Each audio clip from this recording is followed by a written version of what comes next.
Good morning बेटा। आज हमारे नेक्स्ट टॉपिक नेक्स्ट वंश के बारे में पढ़ेंगे। पाल वंश। किसके बारे में पढ़ेंगे? पाल वंश। पाल वंश के बारे में हम चर्चा करेंगे। पाल वंश जो है इसका उद्भव पाल वंश का उद्भव बंगाल में। कहा? बंगाल में 750 ईस्वी में। 750 ईस्वी में जो है किससे माना जाता है? गोपाल से। किससे माना जाता है? गोपाल से। मतलब ये कहा जाता है कि पाल वंश का उद्भव जो है बंगाल में हुआ। कब? 750 ईस्वी के लगभग। और इसका उद्भव जो है किससे माना जाता है? गोपाल से। गोपाल से जो है वो पाल वंश का उद्भव माना जाता है। वैसे इस वंश का, पाल वंश का जो है दूसरा जो शासक था, कौन था दूसरा शासक? पाल वंश का दूसरा शासक था धर्मपाल। कौन था? धर्मपाल। और धर्मपाल को इस वंश का सबसे महान शासक माना जाता है। क्या माना जाता है? महान शासक। अर्थात पाल वंश का सबसे महान शासक। तो पाल वंश का सबसे महान शासक कौन था? धर्मपाल। और धर्मपाल जो है वो अपने राज्य अर्थात पाल वंश का विस्तार करता गया, आसपास के क्षेत्रों को जीता, युद्धों के माध्यम जीता। और ये अपने राज्य का विस्तार जो है, राज्य को कहां तक ले गया? कन्नौज तक।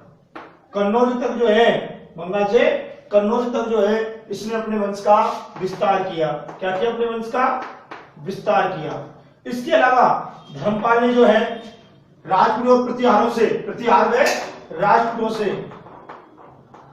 राजपूतों से और प्रतिहारों से भी अपने वंश को सुरक्षित रखा। अर्थात राजपूत वंश और प्रतिहारों ने जो है इस वंश पर कई बार आक्रमण किया, लेकिन इनके आक्रमणों से भी किसने? धर्मपाल ने जो है अपने राज्य को क्या रखा? सुरक्षित। क्या रखा?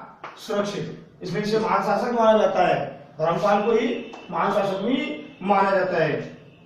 त्रिकोणात्मक जो संघर्ष था, तीनों तरफ से त्रिकोणात्मक संघर्ष, उसमें भी धर्मपाल ने अपने राज्य को सुरक्षित रखा, अपनी सत्ता को बनाए रखा, इसलिए इसे महान शासक भी कहा जाता है। इसके बाद इसका जो पुत्र उत्तराधिकारी था, इसका धर्मपाल का पुत्र और उत्तराधिकारी, उसका नाम था देवपाल। कौन था? देवपाल। और देवपाल जो है उसने भी कई युद्धों में विजय प्राप्त करी, कई युद्धों में विजय प्राप्त की और अपने राज्य का विस्तार भी किया। लेकिन उसी समय पर जो है ये अपनी जो राजधानी थी, कहाँ? कन्नौज जो थी, इसने अपनी राजधानी को कहा ले गए? पाटलिपुत्र। पाटलिपुत्र से कहा ले गया? बंगाल। कौन? देवपाल। कौन ले गया? देवपाल।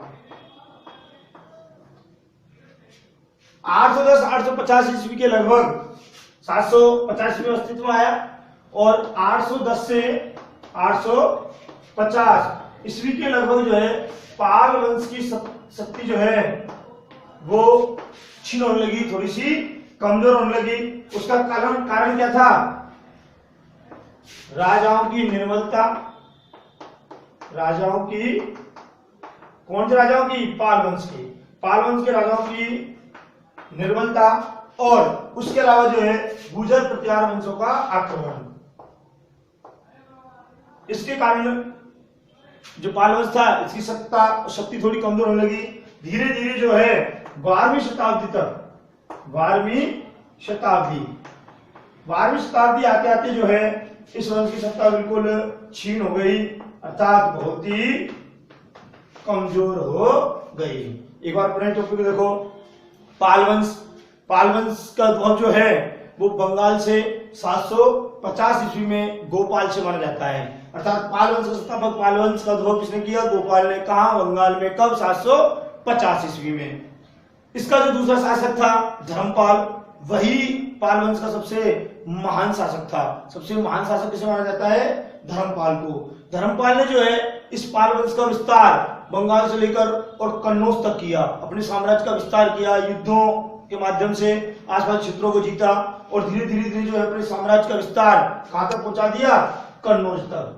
त्रिकोणात्मक संघर्ष में अर्थात तीनों तरफ जो संघर्ष था उसमें राजपूत और प्रतिहारों से भी संघर्ष करते हुए धर्मपाल ने अपने राज्य को सुरक्षित रखा, अपनी सत्ता को बनाए रखा और अपनी सत्ता को कोई नुकसान नहीं होने दिया, अपने शासन को कोई नुकसान नहीं होने दिया, इसलिए इसको महान शासक भी कहा जाता है। धर्मपाल के बाद जो उसका पुत्र उत्तराधिकारी कौन?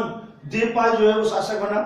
देवपाल ने भी जो है कई युद्धों में विजय प्राप्त की, युद्धों के माध्यम से इसने भी अपने साम्राज्य को बढ़ाया, पाल वंश को आगे बढ़ाया। लेकिन ये जो अपनी राजधानी को जो है पाटलिपुत्र, राजधानी पाटलिपुत्र थी, कन्नौज पाटलिपुत्र, और पाटलिपुत्र से खाने गए बंगाल। धीरे धीरे जो है 810 से 850 ईस्वी के लगभग जो है पाल वंश की शक्ति और सत्ता थोड़ी सी कमजोर होने लगी, क्योंकि उस समय राजपूतों और प्रतिहारों ने जो है आक्रमण किया और धीरे धीरे की जो पाल वंश की शक्ति थी वो कमजोर पड़ती गई। उसका कारण भी था पाल वंश के राजाओं का निर्बल होना। पाल वंश के राजाओं की निर्बलता जो है उसका इनको नुकसान हुआ और 12वीं शताब्दी आते आते पाल वंश जो है उसकी सत्ता बिल्कुल क्षीण हो गई, अर्थात बिल्कुल कमजोर हो गई। ये जो पाल वंश के राजा थे, पाल वंश के जो शासक थे वो बौद्ध धर्म को मानने वाले थे। किस धर्म को मानने वाले थे? बौद्ध धर्म को। बौद्ध धर्म के प्रति इनकी आस्था थी। इन्होंने जो है नालंदा और विक्रमशिला, नालंदा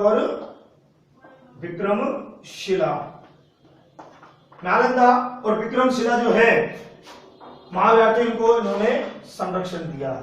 क्या प्रदान किया इनको? संरक्षण। अर्थात ये भी हमको ध्यान रखना है कि पाल वंश के राजा जो है वो बौद्ध धर्म को मानने वाले,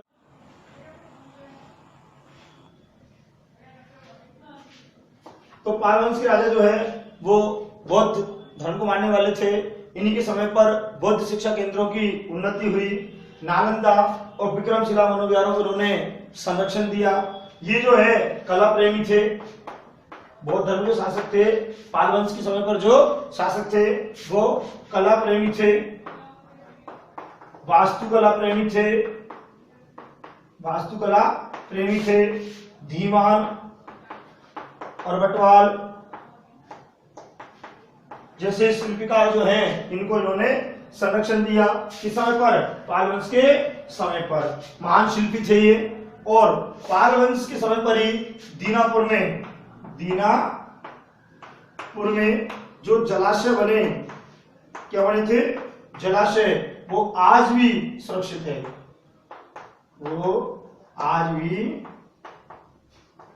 सुरक्षित है, इस प्रकार ये हमारा टॉपिक हुआ पाल वंश। पाल वंश का उद्भव जो है बंगाल में 750 ईस्वी में गोपाल से माना जाता है। गोपाल के बाद इस वंश का दूसरा शासक बना धर्मपाल, जो महान शासक था। पाल वंश का सबसे महान शासक माना जाता है धर्मपाल को। धर्मपाल ने जो है युद्धों के माध्यम से और विजय अभियान के द्वारा अपने साम्राज्य का विस्तार किया और अपने साम्राज्य का विस्तार कन्नौज तक कर लिया। कहां तक कर लिया? कन्नौज तक। और त्रिकोणात्मक संघर्ष में भी धर्मपाल ने, जिसमें राजपूत और बुद्ध प्रतिहारों के आक्रमण के समय पर भी, उस त्रिकोणात्मक संघर्ष में भी इसने अपने साम्राज्य को सुरक्षित रखा। इसके बाद उसका पुत्र उत्तराधिकारी देवपाल शासक बना। देवपाल ने भी कई युद्धों में विजय प्राप्त करी, अपने विजय अभियान को जारी रखा और ये पाटलिपुत्र से जो है बंगाल अपनी राजधानी को ले गया, बदल ली इसने। इसके बाद लगातार इसके शासक हुए, लेकिन पाल वंश के शासकों की निर्बलता के कारण 810 और 850 ईस्वी के बीच में इस वंश की सत्ता थोड़ी सी कमजोर पड़ी, जिसका कारण था राजपूत और गुर्जर प्रतिहारों का आक्रमण और पाल वंश के शासकों का निर्बल कमजोर होना। इसका परिणाम यह हुआ कि 12वीं शताब्दी आते आते पाल वंश की जो सत्ता थी वो बिल्कुल समाप्त हो गई, अर्थात क्षीण हो गई। पाल वंश के जो शासक थे बौद्ध धर्म को मानने वाले थे, बौद्ध धर्म के अनुयायी थे। उस समय पर बौद्ध शिक्षा केंद्रों की उन्नति हुई। नालंदा और विक्रमशिला मनोविहारों को इन्होंने संरक्षण दिया। उस समय के जो राजा थे वो कला प्रेमी भी थे, वास्तु प्रेमी भी थे, इसलिए उन्होंने धीमान और वटवाल जैसे जो महान शिल्पी थे उनको संरक्षण भी दिया। पाल वंश के समय पर जो है दीनापुर में कई जलाशयों का निर्माण हुआ जो आज भी सुरक्षित है। इस प्रकार हमारा ये टॉपिक पाल वंश, ये आराम से समझो, सुनो और लिखने की कोशिश करो जिससे आपका रजिस्टर तैयार हो, जो मैं आपको हर वीडियो में कहता हूं। धन्यवाद।